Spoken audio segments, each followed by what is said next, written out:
কথায় কথায় বলেন মমতা বন্দ্যোপাধ্যায়ের মুখ নাকি ফিনাইল দিয়ে পরিষ্কার করবেন। মমতা বন্দ্যোপাধ্যায়ের মুখে এই ভাষা শুনেছেন কোনদিন? মমতা বন্দ্যোপাধ্যায়ের দাম কি? দিলীপ ঘোষ বলছে মমতা বন্দ্যোপাধ্যায়ের পিতৃ পরিচয় কি? উনি বলছেন নর্দমার কীট। আপনি দেখুন, এই মেদিনীপুরের সন্তান যোগী আদিত্যনাথকে বলে যোগী জি, অমিত শাহকে বলে অমিত জি, মোদীকে বলে মোদী জি, আসামের মুখ্যমন্ত্রী হিমন্ত বিশ্ব শর্মাকে বলে হিমন্ত জি, আর যাকে বাংলার 10 কোটি মানুষ ভোট দিয়ে নির্বাচিত করেছে তাকে বলে মমতা। আপনি বলুন, এদেরকে জবাব দেবেন না?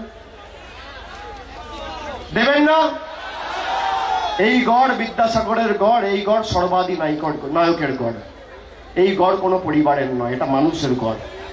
আগামী দিন আপনার অধিকারকে সামনে রেখে আর মেদিনীপুরের মাটির সম্মান যাতে সারা ভারতবর্ষের কাছে ছোট না হয় সেটা মাথায় রেখে ভোট দেবেন।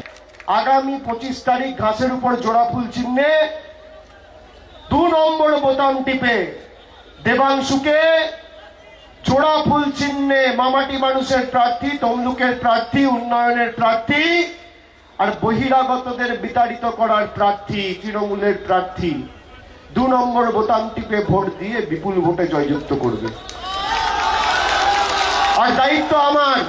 আমি আবার জুন মাসের 30 তারিখের আগে এখানে এসে আপনাদের সাথে মিলিত হব এবং বিজয় উৎসব করে জয় ভাগ করে নেব। কিন্তু জেতানোর দায়িত্ব আপনাদের নিতে হবে।